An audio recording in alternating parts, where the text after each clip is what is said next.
मुअज़्ज़ज़ नाज़रीन, जब हज़रत आदम अलैहिस्सलाम फ़ौत हुए तो वो जुम्मा का दिन था।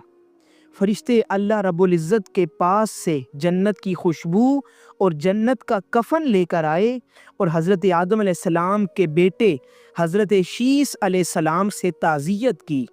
हज़रत उबई बिन काब रदियल्लाहु ताला अन्हु फरमाते हैं कि हुज़ूर सल्लल्लाहु अलैहि वसल्लम ने इरशाद फरमाया कि जब आदम अलैहिस्सलाम की वफ़ात का वक्त करीब आया तो उन्होंने अपने बेटों से कहा कि बेटो, मेरा जन्नत के फल खाने को दिल करता है।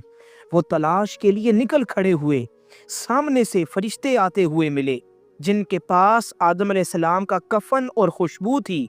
उनके पास कुल्हाड़े, कसियां और टोकरियां भी थीं। उन्होंने पूछा, आदम के बेटो, कहाँ जा रहे हो, किस चीज की तलाश है? तो आदम अलैहिस्सलाम के बेटों ने कहा कि हमारे वालिद साहिब बीमार हैं और जन्नत के फल खाने की ख्वाहिश रखते हैं। फरिश्तों ने कहा, जल्दी जल्दी वापस जाओ, तुम्हारे वालिद तो फौत होने वाले हैं।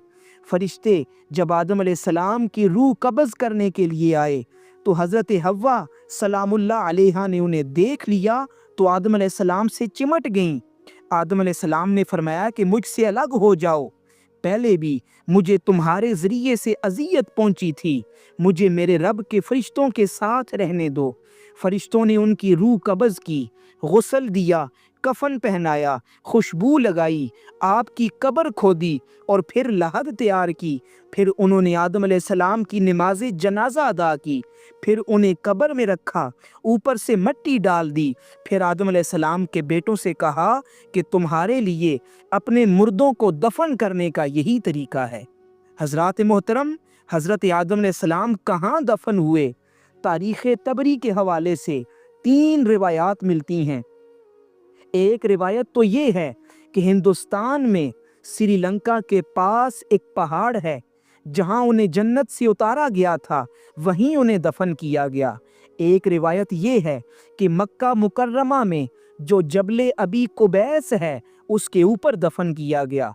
और एक रिवायत ये है कि हज़रत नूह अलैहिस्सलाम ने तूफ़ान के मौका पर हज़रत आदम अलैहिस्सलाम और हज़रत हव्वा अलैहिस्सलाम की मैयतों को एक ताबूत में डालकर कश्ती में अपने साथ रख लिया था और फिर जब तूफ़ान ख़त्म हो गया तो उन्हें बैतुल मक़दस में दफन कर दिया।